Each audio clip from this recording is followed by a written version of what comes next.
નમસ્કાર વિદ્યાર્થી મિત્રો, ગ્રીન લીવ્સના યુટ્યુબ પ્લેટફોર્મ પર આપનું હાર્દિક સ્વાગત છે. આજના નાનકડા યુટ્યુબ શોર્ટ ની દ્વારે આપના સમક્ષ અમે હાજર થયા છીએ કે જેનું અનુલક્ષ્ય એ છે કે આપના સુધી એક સંવેદનશીલ અને એક મહત્વપૂર્ણ માહિતી પહોંચે.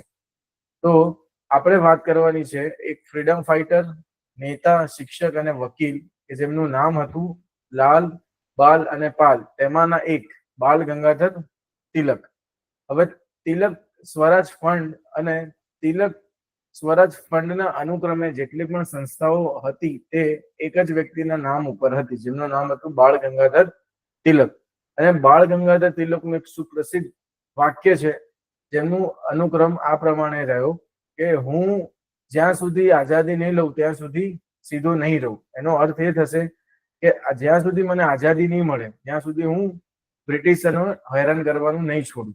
કે જન્મસિદ્ધ હક છે, સ્વરાજ મારો જન્મસિદ્ધ હક છે અને હું તેને લઈને જ સંપીશ.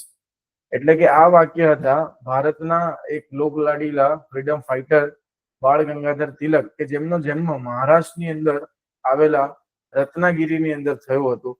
અને તેઓએ જ ગણેશ ચતુર્થી નામના એક ફેસ્ટિવલ તહેવારની શરૂઆત કરી હતી, જેનો મુખ્ય હેતુ હતો કે સમાજ કલ્યાણ માટે લોકો એકઠા થાય.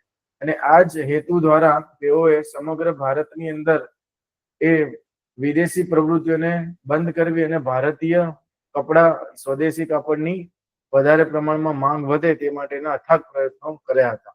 અને ભારતની અંદર જે બાળ ગંગાધર તિલકનું સ્મારક છે તે પણ મહારાષ્ટ્રની અંદર આવેલું છે. અને મહારાષ્ટ્રના એક લોક લાડીલા નેતા તરીકે તેમની ગણના થઈ છે. અસ્તુ. જય હિન્દ.